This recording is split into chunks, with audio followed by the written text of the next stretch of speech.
இன்றைக்கி பிரச்சனை என்ன தெரியுங்களா? நம்ம வாழ்க்கையில் நம்மளுடைய எல்லா சூழ்நிலைகளிலேயும் மிகப்பெரிய பிரச்சனை என்ன தெரியுமா? எனக்கு ஆண்டவர் காமிச்சார். எனக்கு ஒன்று தெரியும் பார்த்தீங்களா, அதுதான் பிரச்சனை. என் வாழ்க்கையில், நம்ம வாழ்க்கையில் நமக்கு ஒன்று தெரியும்ல, நமக்கு தான் அது இருக்குல்ல, பார்த்துக்கலாம். பேதுருக்கு எதுவுமே இல்லை, ஆண்டவர் இல்லை, சூழ்நிலைலாம் ஒரு மாதிரியா இருக்கு. பேதுருக்கு ஒன்று தெரியும், எனக்கு தான் தெரியும்ல ஒரு காரியம், எனக்கு தெரிஞ்சது, எனக்கு எக்ஸ்பீரியன்ஸ் இருக்குல்ல, அதை செய்யலாம்ல. நிறைய இடங்கள்ல இங்கே தான் நம்ம தப்பு பண்ணுறோம். ஒரு காரியத்தை செய்ய போவோம், அந்த காரியத்தை ஆண்டவர் தான் சொல்லியிருப்பார். அந்த காரியத்துக்கு செய்ய போகிறப்ப நமக்கு ஒன்று தெரியும் பார்த்தீங்களா?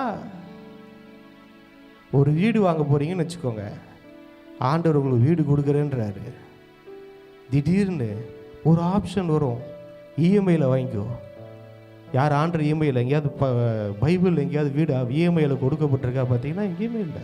இஎம்ஐயில் வாங்குறதுனா தப்புன்னு நான் சொல்ல வரல, பட் பைபிள் சொல்கிறத நான் சொல்ல வரேன். உடனே என்ன வரும்? ஒரு ஆப்ஷன் வருது, உலகம் கொடுக்குது, இந்தா உனக்கு ஒரு ஆஃபர் தரேன், இஎம்ஐ கடனில் வாங்கிக்கோ. ஆனால் வசனம் அப்படி சொல்லலை, நீயோ கடன் வாங்காதிருப்பாய்,